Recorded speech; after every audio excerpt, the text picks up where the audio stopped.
Hey folks, how you doing? Brian Blessing. Glad to be with you here in Las Vegas, the home stretch of football.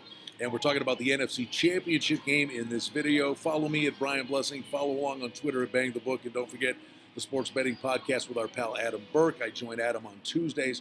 Always exceptional information. Now, this is a really compelling game.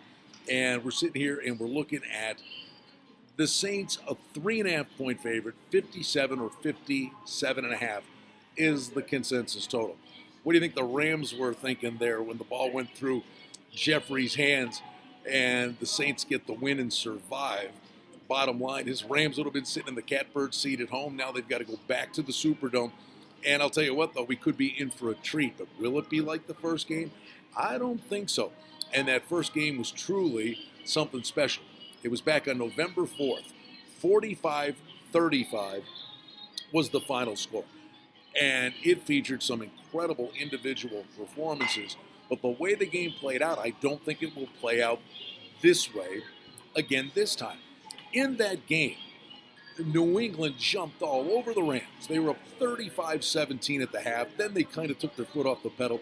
And the Rams come roaring back in the second half and tied the game. The final score was 45-35. Now, in that game, Goff was 28 of 40, 391 yards, 3 TDs, and an interception. On the other side, Brees was 25 of 36 for 346 yards and 4 touchdowns. He was just on fire. The star of the game was Michael Thomas. What a season he had. What a playoff game he had against the Eagles. In that last game against the Rams, he had 211 yards receiving and a touchdown on 12 catches. So he was the featured guy in that game. But Kamara had 82 yards and 2 touchdowns. But here's where I think the game's going to be played differently. Todd Gurley had 68 yards and 1 touchdown. That was a function of the Saints jumped all over them. Now, the Rams want to come in and try to quiet down the Superdome. They'll want to feature Gurley in the early stages of this game. So if it's not a trek meet and one team gets ahead, then the running backs come back into play. Now, if you watch that Eagles game, clearly at halftime, Peyton said, I am not getting the ball to Kamara enough, and they featured Kamara a lot in the second half. But the Saints' offense is really kind of tapered off. Their defense is really good at home. Crowd noise could be a factor. It's a different time of year.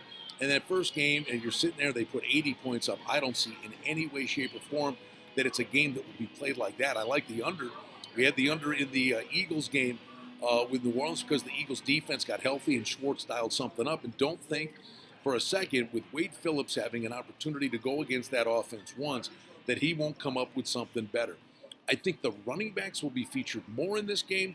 So in the early stages of the week, I kind of like the game to go under the total. And it'll be interesting to see what the betting public does with this.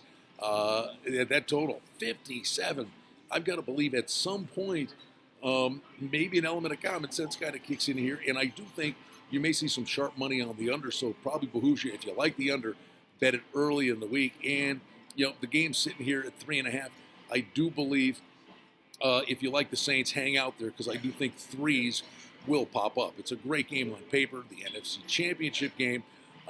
Early on, I think the total's too high, and I do think you got an opportunity to see the number come back down to the key number of 3. Always trying to anticipate where the numbers are going to go. Always great to look ahead, and we're going to have prop videos for you this weekend right here from Las Vegas at bangthebook.com.